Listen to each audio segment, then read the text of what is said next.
আসসালামু আলাইকুম। আমি এই মুহূর্তে আছি নারায়ণগঞ্জের কাশপুর গরুর হাটে। আর এই গরুর হাটে ইতিমধ্যে দেখতে পাচ্ছেন আপনারা বেশ কয়েকটি গরু চলে আসছে এবং এখানে প্রায় অনেক মানুষের সমারোহ দেখা যাচ্ছে। সবাই কেউ গরু দেখতে আসছে, কেউ কিনতে আসছে এবং সবাই পর্যবেক্ষণ করার জন্য আসছে। তো এখানে দেখতে পাচ্ছেন বেশ কয়েকটি গরু।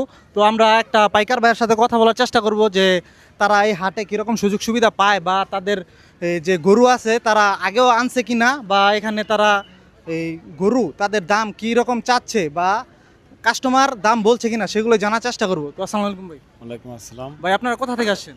আমি পাবনা জেলা থেকে আইছি। আপনার জেলা থেকে। তো আপনারা গরু কয়টা নিয়ে আসছেন ভাই? আমরা গরু নিয়ে আইছি 2 গাড়ি মিলে 30টার মতন। 30টার মতো। তো এখানে তো এই আজকে তো মোটামুটি ভালোই মানুষ আছে।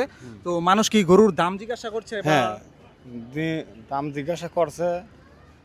তো আমরা সামনে যে গরুটা দেখতে পাচ্ছি এই গরুটা তো আপনারই। হ্যাঁ, আমার তো এই সুঠামদের গরুটা আপনি কত হলে বিক্রি করবেন বা আপনি দাম কত চাচ্ছেন? দাম 220, 200 হলে বিক্রি করব। 200 হলে বিক্রি করবেন। এই সাইজের তো আপনার সবগুলো গরু নাকি? এরকম আছে, একটু ছোট আছে, কম বেশ আছে আর কি। কম বেশ আছে হ্যাঁ, একটু না? কম বেশ আছে।